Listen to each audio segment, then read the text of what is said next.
Hello, I'm Ken Phillips from Self-Employed Australia.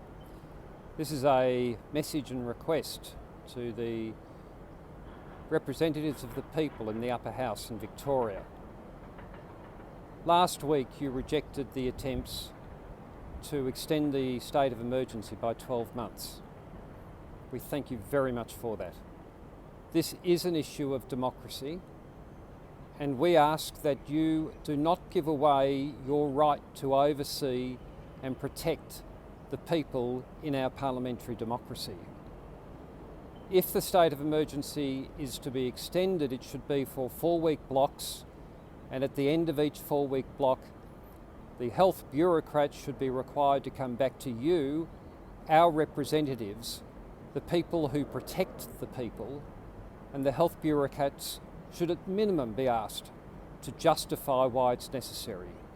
If it's necessary, good.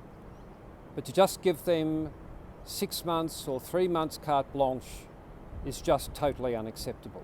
The second thing that we ask you to do is not allow the insertion of the word reasonable next to necessary in the legislation in terms of the powers of the Chief Medical Officer.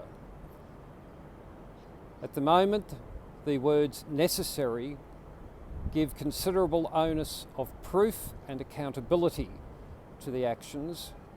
The insertion of the word reasonable, so it's reasonably necessary, we are advised by lawyers essentially neuters the accountability provisions in the Act.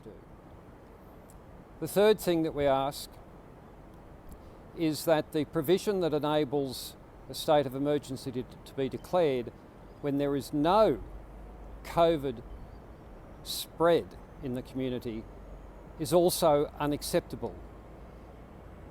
In China, we've had reports just this week of a city in Western China with 3 million people that's been in lockdown for 10 days, even though there has not been one COVID-19 transmission. The words in legislation have meaning. If you give the Chief Medical Officer the ability to declare of a state of emergency, even when there is no COVID, that can be and possibly would be used. Again, what the Chief Medical Officer should be required to do is come back to you, the people's representative, the people's protector, and explain why.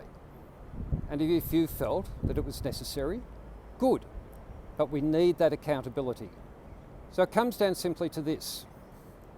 We, the people, rely on you, the people who look after us, to represent us and to hold the health bureaucracy to account. There's nothing unusual about that. That's what a democracy is. And that's what a democracy needs to be.